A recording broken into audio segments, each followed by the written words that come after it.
جب یہ قافلہ دمشق میں پہنچا تو یزید کو خبر مل گئی کہ قافلہ دمشق کے مین گیٹ پر آ گیا ہے. تو یزید اپنے محل سے باہر نکلا.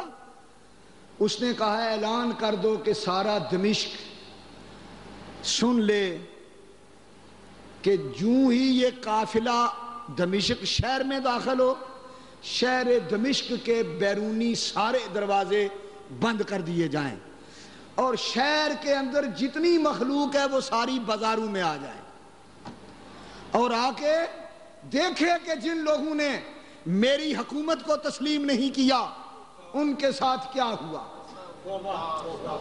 یزید نے یہ اعلان کروا دیا. خلق خدا بازاروں میں آ گئی، دمشق شہر کے دروازے بند ہو گئے. امام حسین کا سر مبارک اس قافلے کی قیادت کرتا ہوا آگے آگے جا رہا ہے. یزید کے دارالحکومت میں اس کے تخت پر جب پہنچا تو وہی واقعہ رونما ہوا جو کوفے میں ہوا تھا. تو یزید نے اپنی کرسی پر بیٹھ کر ایک چھڑی ہاتھ میں پکڑی اور آپ کے لب مبارک پہ رکھی. کہنے لگا یہ منہ تھا جو میری حکومت سے انکار کرتا تھا، میری بیعت سے انکار کرتا تھا. تاریخ کا مستند واقعہ ہے کہ ایک صحابی اس وقت وہاں بھی موجود تھے، بوڑھے صحابی. انہوں نے چیخ ماری زور سے اور کہا قطع اللہ یدک یا یزید، اور یزید اللہ تیرے ہاتھ کاٹ ڈالے، اپنے ہاتھ پیچھے کھینچو بے ادب لعین گستاخ. یزید کو غصہ آ گیا. یزید کہنے لگا اگر تو صحابی رسول نہ ہوتا میں تجھے ابھی قتل کر دیتا. اس صحابی نے پھر چیخ ماری اور کہا او ظالم، تجھے صحابی رسول کا تو احترام ہے لیکن خون رسول کا احترام نہیں. آل رسول کے ساتھ تو کیا کر رہا ہے، تجھے شرم نہیں آتی؟ یہ کہتے ہوئے روتے ہوئے باہر نکل گئے وہ صحابی. کہنے لگے لوگوں مجھے ڈر ہے کہیں تم پر خدا کا عذاب نازل نہ ہو جائے. جس وقت یزید پلید نے امام حسین کے چہرہ انور کے ساتھ یہ گستاخی کی، اس وقت دربار میں قیصر روم کا ایک سفیر موجود تھا. اس نے پوچھا یہ کس کا سر ہے؟ تو یزید نے کہا یہ حسین کا. اس نے کہا میں نہیں جانتا حسین کون ہے. اس نے کہا یہ فاطمہ کا بیٹا ہے. اس نے کہا کون فاطمہ؟ وہ فاطمہ تو نہیں جو تمہارے نبی کی بیٹی ہے؟ کہا ہاں. تو قیصر روم کا وہ جو سفیر تھا اس کی آنکھوں سے آنسو جاری ہو گئے. کہنے لگا تم اس کا کلمہ پڑھتے ہو؟ یہ جس کا تم کلمہ پڑھتے ہو اس کے نواسے کا سر ہے اور تم نے جشن منائے ہوئے ہیں دمشق میں، خوشیاں مناتے ہو. یزید تم کیسے لوگ ہو؟ یزید کہنے لگا نہیں بس آپ خاموش بیٹھیں. اس نے کہا نہیں میں خاموش نہیں رہ سکتا، میں بھرے دربار میں لوگوں کو سنانا چاہتا ہوں. وہ کھڑا ہو گیا. کہنے لگا میں عیسائی ہوں، قیصر روم کا سفیر ہوں، میں تیرے دمشق دارالخلافہ میں آیا ہوں، میں امن اور پناہ لے کر آیا ہوا ہوں، مجھے کوئی ہاتھ نہیں لگا سکتا، میں قیصر روم کا ایلچی ہوں.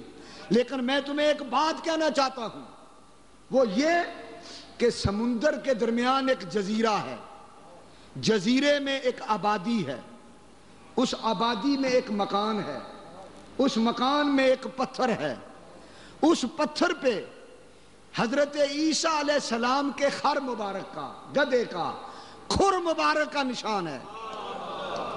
ہم ساری دنیا کے عیسائی سال کے بعد ایک دن مقرر کر کے اس کھر مبارک کے نشان کی زیارت کرنے تحفے تحائف اور بے شمار مال و اسباب لے کر جاتے ہیں، اور ہم اس کھر مبارک کے نشان کی جو عیسیٰ علیہ السلام کے گدھے مبارک کا کھر لگا ہے پتھر پر، اس کی اتنی تعظیم کرتے ہیں جتنی مسلمان کعبے کی تعظیم کرتے ہیں۔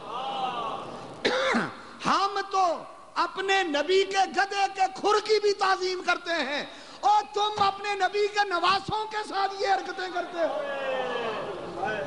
اس کی بھی چیخیں نکل گئیں، دربار کا نقشہ بدل گیا، یزیدی دربار میں کوہرام مچا ہوا ہے، اب یزید پریشان ہے، لوگ رو رہے ہیں۔ وہیں ایک یہودی کھڑا تھا، وہ یہودی کہنے لگا لوگوں سنو، مجھے حیرت ہوئی ہے یہ واقعہ دیکھ کر اور سن کر کہ کلمہ پڑھنے والوں نے جس نبی کا کلمہ پڑھتے ہیں اس کی آل کا یہ اشر کیا۔ کہنے لگا میں یہودی ہوں، میں اپنی قوم کے کسی کام کے لیے یہاں یزید کے پاس آیا تھا،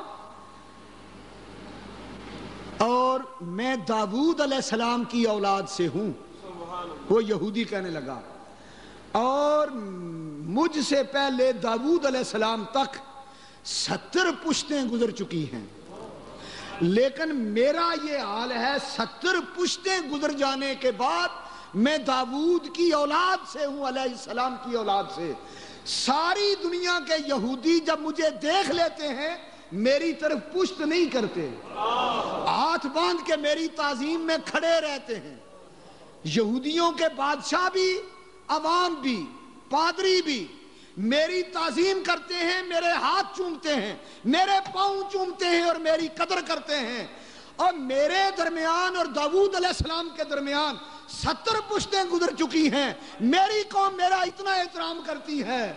ظالموں، تم نے اپنے نبی کے نواسے کے ساتھ یہ کیا۔ میں اعلان کرتا ہوں کہ تم مسلمان نہیں ہو، تم اپنے نبی کے ماننے والے نہیں ہو، تم کوئی اور قوم ہو، تمہیں اپنے نبی کا پاس نہیں۔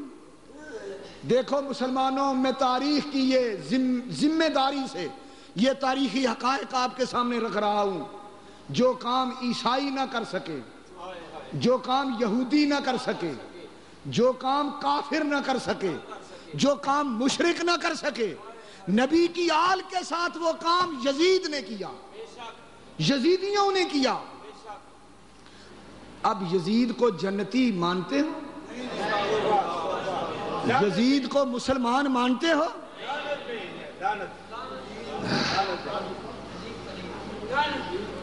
صرف یزید پر لعنت نہ بھیجو، جو یزید کو جنتی کہتے ہیں ان پر بھی لعنت بھیجو۔